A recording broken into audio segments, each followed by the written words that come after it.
Hey guys, it is April from Getting Hooked with It. Today I am ready to do the reading habits tag. I was kindly tagged by Katie over at Girl About Library. Let's talk about how and where and when I read.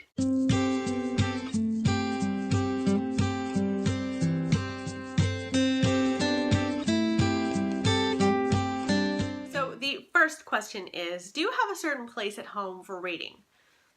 I mean, I feel like I have multiple places at home to read, but the place that I get my most reading done is in bed. I will definitely go upstairs at like 9 o'clock at night and say to Barry that I'm going to bed early, but really I'm just going to bed to read. So I do the bulk of my reading, I would say, in bed.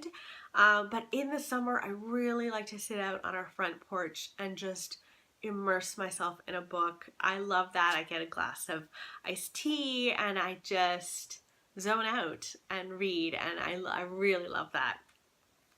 Number 2, bookmark or random piece of paper. Okay, never ever a random piece of paper, like always a bookmark. I have multiple bookmarks at this point, and I like to kind of match my book with my bookmark. Mostly it's aesthetically.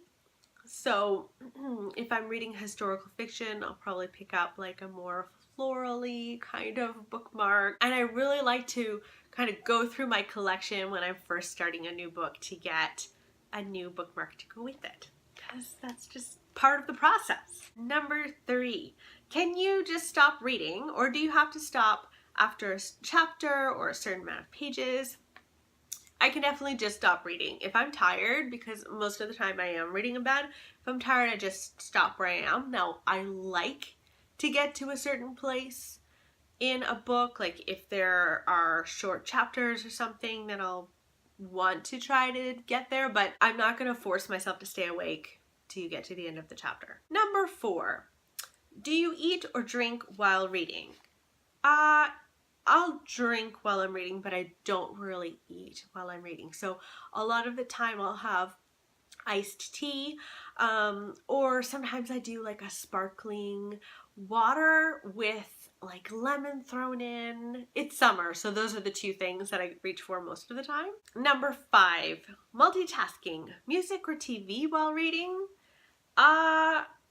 Music I can do. Most of the time I read in silence, but the music that I can actually read to has to have like no words. So it's got to be like jazz or classical music, but it really has to have like no words. If there are words in it, I'll start singing along. I won't be able to focus.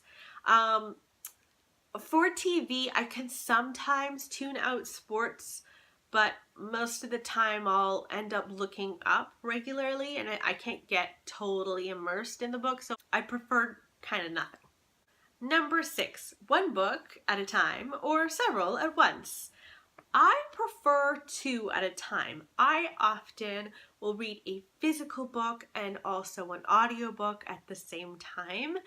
And they can both be fiction, but they have to be very different. Like I can't be reading a physical thriller and then listening to a thriller on audiobook. They have to be like historical fiction and thriller or something along those lines.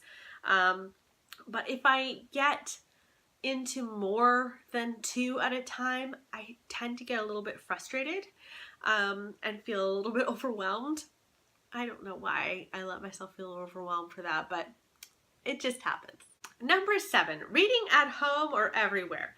Definitely best at home. Like I would rather read at home than anywhere else. Like when I go to a coffee shop, I just end up watching people. So I can't really read at a coffee shop, and I don't really know where else you would bring a book. Maybe out for dinner? I know. At home. Number 8, reading out loud or silently in your head. Definitely silently. I think Barry would just kill me if I started talking out loud when he's trying to do something else. Yeah, no. Definitely silently. Number 9. Do you read ahead or even skip pages? No. Why would I want to ruin it? I don't want to ruin anything for myself. I never read ahead. I never skip pages. That said, I will skim sometimes if I'm finding a section like boring or just too dense. I'll sometimes just start skimming, but I never want to just skip ahead. Like those people that read the back of the book before they start because they want to find out how it ends. Like, why are you doing that to yourself? I don't get it. Number 10, breaking the spine or keeping it like new. I think I unintentionally break the spine.